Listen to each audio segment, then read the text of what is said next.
ओम सत।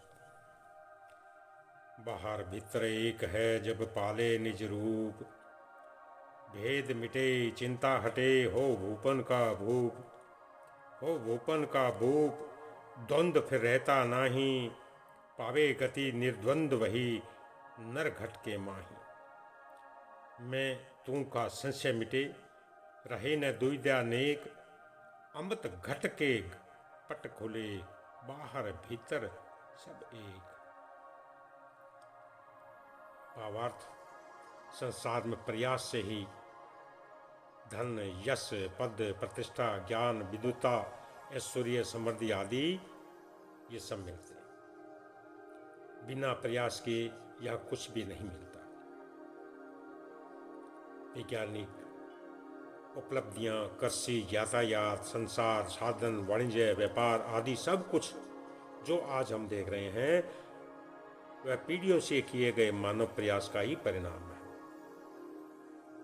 यदि मनुष्य ने प्रयास नहीं किया होता तो दुनिया जितनी सुंदर एवं उपयोगी बनी है उतनी कभी नहीं बन सकती थी। प्रकृति का विदोहन एवं तकनीक का विकास मानव प्रयासों का ही परिणाम है, किंतु मानव इन प्रयासों का इतना अभ्यस्त हो गया है कि परमात्मा को भी प्रयास से ही प्राप्त करना चाहता है। उसने जैसे अणु परमाणु की खोज की, उसी प्रकार परमात्मा को भी पदार्थों में खोज रहा है।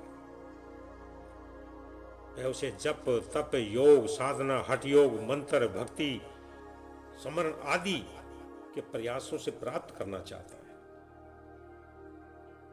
परंतु याद रखो, परमात्मा प्रयास से नहीं मिलता, ढूंढने से नहीं मिलता है, क्योंकि वह कहीं खोया नहीं है। वह भीतर है, जिसे देखना मात्र है। वह विसमर्थ है, उसे पुण्य समृद्धि में लाना मात्र है। इसमें प्रयास करना मार्ग नहीं है। अप्रयास ही मार्ग है। चित्त की शांति एवं जागृत अवस्था ही उसे पाने का उपाय है। प्रयास से तनाव पैदा होता है, विचार पैदा होते हैं, तर्क वितर्क पैदा होते हैं। इसी प्रयास से सुख दुख होते हैं, जिससे मन में विक्षेप पैदा होते हैं, जिससे भीतर की आत्मा की झलक उसे नहीं मिल पाती। परमात्मा को पाने का मार्ग संघर्ष नहीं, समर्पण है। अहम समर्पण, अहम समर्पण, अहम समर्पण। प्रयास में कर्तापन है, जिससे अहंकार बढ़ता है, जो इस कार्य में मुख्य बाधा है। अहंकार और परमात्मा एक साथ नहीं हो सकते। अहंकार गिरने पर, मैं भाव के गिरने पर परमात्मा ही बसता है। यह मैं ही बाधा है जो प्रयास से और दृढ़ हो जाता है। इसलिए प्रयास करने वाला योगी भटक जाता है, वह सिद्धियों के उलझन में उलझ जाता है, सिद्धियों प्राप्त करने के प्रयास में लग जाता है, जबकि भक्त पहुंच जाता है। ये मार्ग संसार के मार्ग से भिन्न है। चित्त को संकल्प विकल्पों, विचारों, मान्यताओं, सिद्धांतों, संप्रदायों आदि से सर्वथा मुक्त कर देना, जिसमें उसमें तरंगे उठने ही नहीं, यही मार्ग है। प्रयासों से सब लोग दुखी हैं, अशांत है, तनावग्रस्त हैं। इसी से उनके मन विक्षिप्त है, उद्लिप्त है। यही आत्मबोध में बाधा है। उसे कोई नहीं जानता।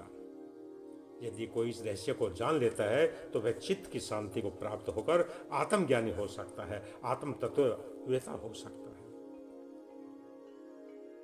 इसी उपदेश से कुछ ही भाग्यवान लोग हैं जो निर्वाण को प्राप्त होते हैं। समर्पण की प्रभु का द्वार है। अपना समर्पण ही परमात्मा तक पहुंचने का एक मार्ग है। संघर्ष संसार का यही रहस्य छो, और इसी को जानने का प्रयास मानव को यथापूर्वक करना ही चाहिए। तो